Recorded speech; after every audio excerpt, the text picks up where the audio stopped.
Hello guys, welcome to this lesson about differentiation rules. This is definitely a subtopic under the topic calculus or differential calculus, and I believe you've watched that lesson about first principles, as the first principle allows us to find the graded function or derivative of a given polynomial or function. Okay, so in this lesson I will be going through this three set of rules, and this will be part one. And also in part two, which is of course a later video or a later lesson, I will be discussing the next set of rules. Okay, so tune in for that one. Now let's start with the rules. There are three rules that I want to present, and I'm going to start right here with our constant rule. So the word constant implies that we have a constant function. Okay, what type of function? The rule says the following: if f of x is equal to some k, where k is a real number, then we have f prime of x being equal to 0. Okay, simple, straightforward rule, right? So some examples here.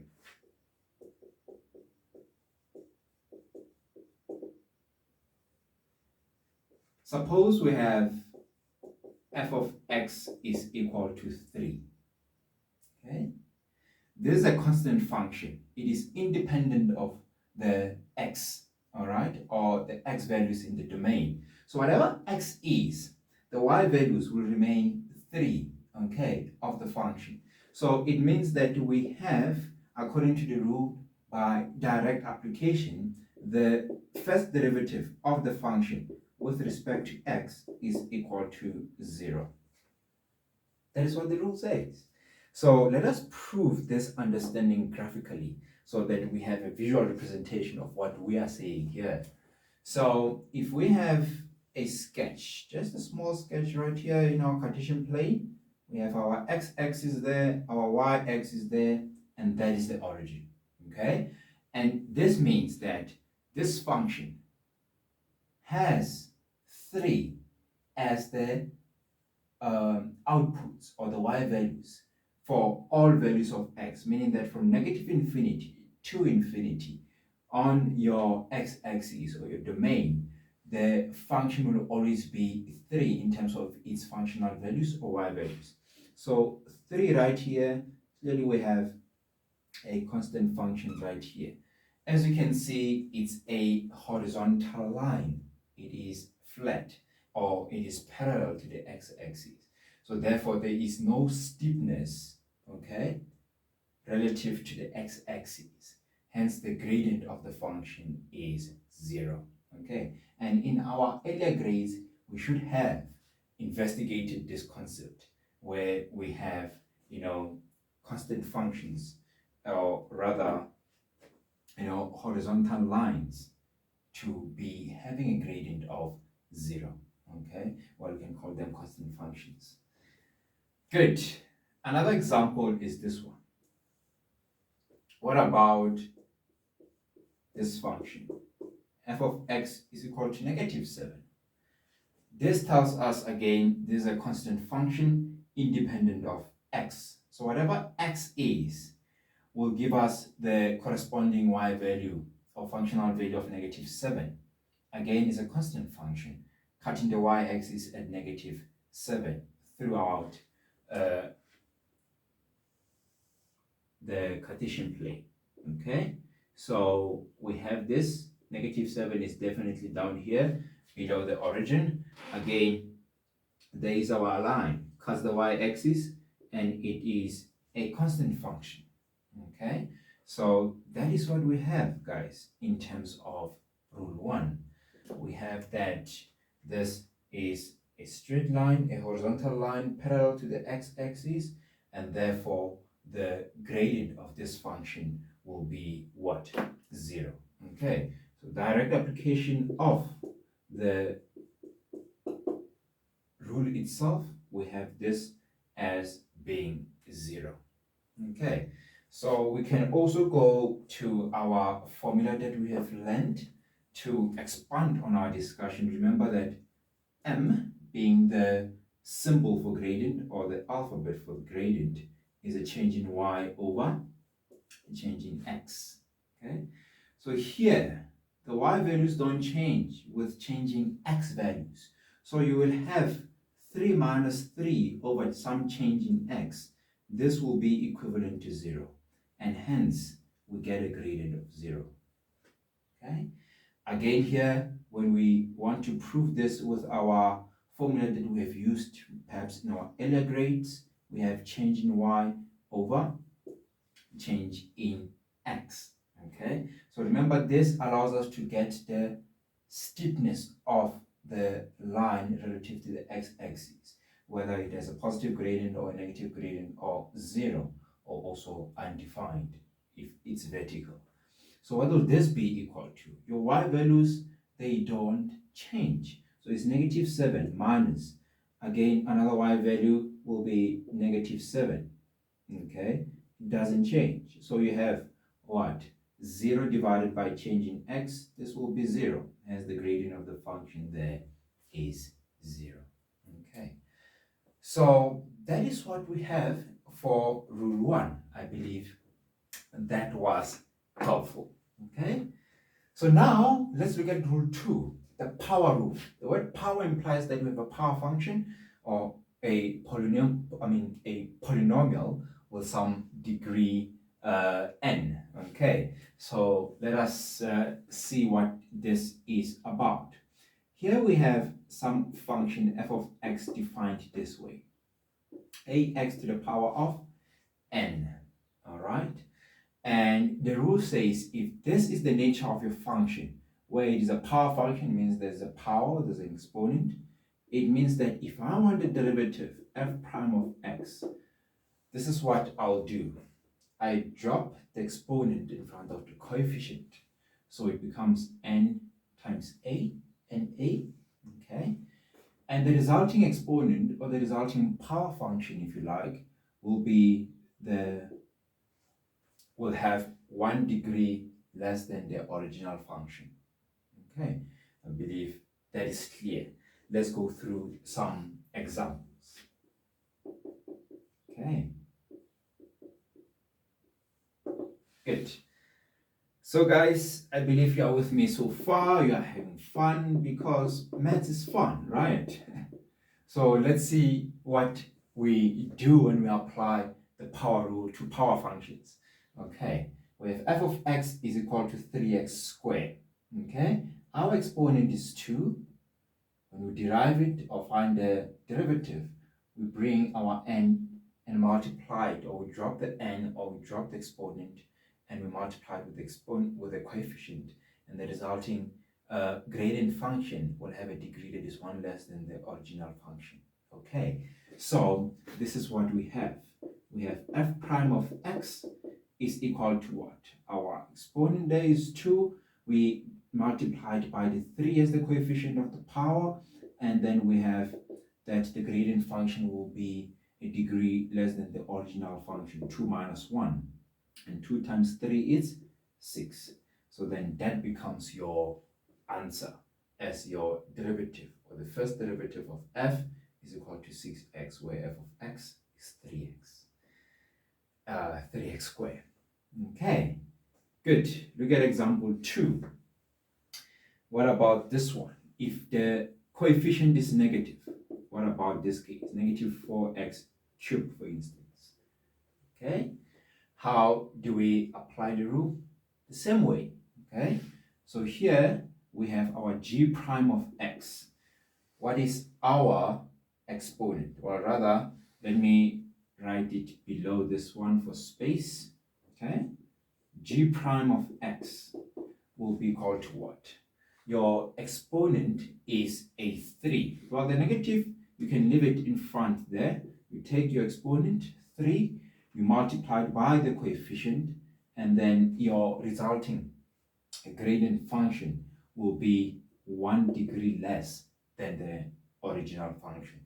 Okay, and then what will we have? A negative 12 right here, x to the power of 2. Then we're done. This is the derivative of g. Okay, what about this one? When we have a negative exponent and a negative power. Okay, I'm going to use the same example and show you then what will happen there. If we have a negative 4x to the power negative 3, are we going to get the same answer? No, we have changed the exponent. Therefore, it will change the type of the gradient function or derivative that we have. Okay, so let's see. H prime of x will be equal to what? Can leave the negative there. What is your exponent? Is a negative 3. So you drop your exponent. Yes, negative 3 times your 4x to the power of what? Negative 3, your resulting power or exponent is 1 degree less than the original power. And then this becomes double negative, gives us a what? Positive. So then when you multiply, sorry, let me rephrase that. When you have a multiplication or a product for a double negative, you will end up with a positive, even under a quotient or division. Okay, so we have 12x to the power of negative 4. Okay, so then that will be the answer. As you can see, it's different to example 2. Here we have a positive 12, there we have a negative 12. All right, and then let me give you one more example. If you now have a fraction, means p of x, some polynomial, okay, x over 2 to the power of 6, okay. Now, what is the coefficient here of x to the power 6? It is not a 2, but you need to bring out. If you now block this 2, the coefficient of the x there, it's what? It's 1, okay? And therefore, what we want to do is the following. Bring out the 1 so that you can clearly see the fact that that is our coefficient. Okay, because your a there stands for your coefficient, and your a and the n, of course, they are what? Real numbers. They can be positive, they can be negative. Okay, so just that your n must not be 0, otherwise you dissolve, you know, the function itself, as exponential laws will equate that to 1 times your coefficient. Good. Now, this is your function that you want to differentiate. Okay, so p prime of x, the first derivative of p will be equal to what? Exponent is 6, okay? Bring it in front of the coefficient. So we're going to multiply it with a half, and then we have the resulting gradient function to be a degree that is 1 less than the original function. 6 times a half is a 3, and this is x to the power what? 5, guys. So far, so good. I believe we are on the same page so far with rule 1 and rule 2. We are enjoying, yes? Good. Now, the last one, I call it the coefficient rule. It's not by convention, it's just me trying to simplify these rules for you guys and helping you to remember what goes where and what things mean. Okay, so here we have the coefficient rule. It is definitely an extension of the power rule, and you will see that in a moment. If you have f of x is equal to some k times g of x. So this tells us that if a function is multiplied by some constant k, where k is a real number, okay, k acts as a coefficient of this function g, and now the resulting gradient function f prime of x will be k times the gradient of g. Okay, so this tells us that leave the coefficient as it is, no matter what it is, negative or positive, and just derive the function g and then multiply the resulting product. Okay, I mean multiply the resulting gradient function with k. Okay, so let's see the example that results from the, that goes with the rule. Okay, or examples. Okay, what I want to do is to use the same ones to show you that indeed it is an extension of the power rule. Okay. So number one, we have f of x is equal to 3x squared. So now what the rule says is that you can see the 3 as some coefficient of your power, okay? And what will then happen is the following. Your f prime of x is equal to, you leave the 3, the constant where it is, and then you derive this function here, g, okay? G to get its gradient function there. So when you derive this one, you now have the following. You drop the exponent, 2, and the resulting gradient function is 1 degree less than the original function. Okay, so as you can see, when I have to distribute there, multiply the 3 and the 2, we have a 6, and then 2 minus 1 is indeed 1. Okay, so look, we have the same answer that we got. Hence, I'm saying it's an extension of the power rule. Okay, now look at number 2. Okay, we have g of x is equal to negative 4x cubed. Right? Again, the coefficient rule says leave the minus 4. Isolate it, okay? See it as some constant, of which it is, okay? It's a coefficient. And if you now want the derivative of g, you leave the 4 there, and then you differentiate the x cubed. So you take that as your polynomial now. And you say, okay, by extension, you drop your exponent, and then the resulting exponent will be 1 degree less. Okay, and that is what we have. Negative 4 times 3 is a negative 12. 3 minus 1, indeed, it's a 2. Again, what do we see? We see that we end up with the same answer for the gradient function. We end up with the same answer for the gradient function. Okay, so are we good, guys? Yes? I hear a yes. So, yeah. Number 3, okay? Look at this one.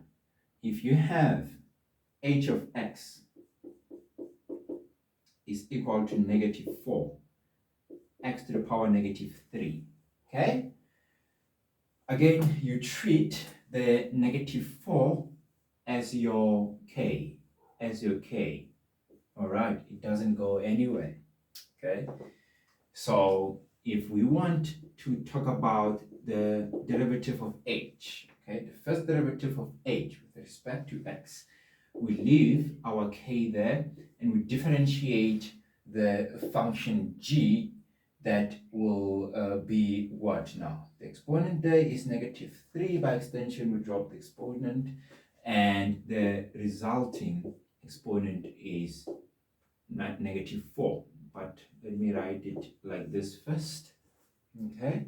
By direct application of the power rule, then we have negative 4 times negative 3, a product of a double negative, or two negative numbers. When you multiply them, they give you a positive, right? So it's 12x to the power what? Negative 4. And again, you can see we end up with the same result. Okay, your homework is to do what? Number 4 on your own and see. By applying the coefficient rule, can you still come here and get 3x to the power of 5 as your gradient function? All right, guys, this is what I have for you, and definitely you can get more examples and exercises in the book itself, Inquired Approach to Mathematics. If you don't have your copy, please order it and have it, so that you are able to enrich and expand your knowledge as far as differential calculus go. All right, I believe you've enjoyed the lesson, and you're going to work on your own now and do more of this type of exercises and examples. Study them so that you get to master this beautiful subject called mathematics. Okay, so in the next set of rules, which will be the next video, I will talk about the sum rule and the difference rule. Okay, and then later consolidate everything and show you how we use inquiry in our approach of such questions when we're asked to differentiate functions using the rules. And I'll also talk about notation in the next video as well. All right. So thank you very much. See you next time. Sharp, sharp.